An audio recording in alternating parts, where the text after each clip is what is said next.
দক্ষিণ মেরুর গভীর বরফে ঢাকা এক ছোট্ট গ্রামে বাস করত পিঙ্কি নামের একটি পেঙ্গুইন। পিঙ্কি ছিল খুবই কৌতূহলী আর স্বপ্নবিলাসী।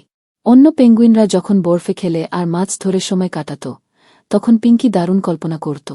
একদিন পিঙ্কি তার বন্ধু বুবুকে বলল, বুবু, তুমি কখনো ভাবো বরফের বাইরে অন্য কোনো রঙিন জগৎ থাকতে পারে?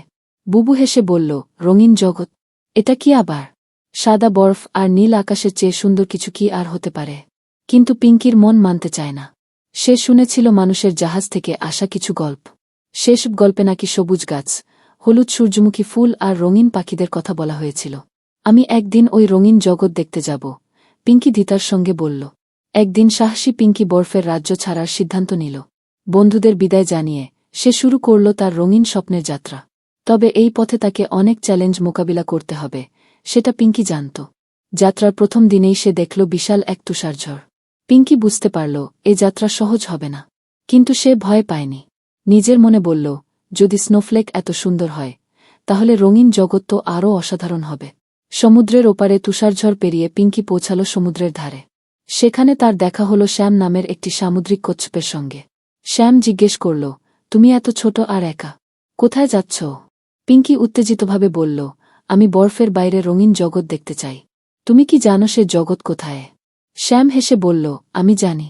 সমুদ্র পার হয়ে উত্তরের দিকে গেলে তুমি রঙিন জগৎ পাবে। কিন্তু তোমার আগে অনেক সাহস আর ধৈর্য প্রয়োজন। শ্যামের পরামর্শ নিয়ে পিঙ্কি সাঁতার কাটতে শুরু করল। কচ্ছপ শ্যামও কিছুটা পথ তার সঙ্গ দিল। অনেকদিন সাঁতারের পর পিঙ্কি একদিন নতুন জগতে পৌঁছাল। সেখানে বরফের বদলে ছিল সবুজ ঘাস, রঙিন ফুল আর উজ্জ্বল সূর্যের আলো। পিঙ্কি আনন্দে ছোটাছুটি শুরু করল। এটা তো স্বপ্নের থেকেও সুন্দর, পিঙ্কি চিৎকার করে বলল। পিঙ্কির দেখা হলো একটি হলুদ তোতা পাখির সঙ্গে। তার নাম ছিল টুইটি। টুইটি বলল, তুমি তো দেখতে একদম অন্যরকম। তুমি কোথা থেকে এসেছ? পিঙ্কি গর্ব করে বলল, আমি দক্ষিণ মেরু থেকে এসেছি। আমি রঙিন জগৎ দেখতে এসেছি। টুইটি পিঙ্কিকে নতুন জগতের সব রঙিন জিনিস দেখাল।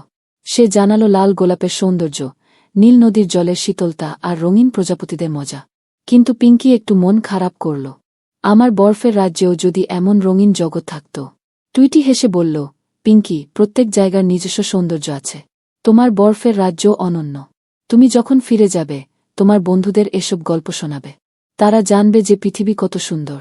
পিঙ্কি ভাবল, বন্ধুরা আমার গল্পগুলো শুনে নিশ্চয়ই খুব খুশি হবে। পিঙ্কি অনেক কিছু শিখে, অনেক অভিজ্ঞতা নিয়ে নিজের বরফের রাজ্যে ফিরে এলো। বুবু আর অন্য বন্ধুদের সে তার দেখা রঙিন জগতের গল্প শোনাল। সবাই অবাক হয়ে তার কথা শুনল।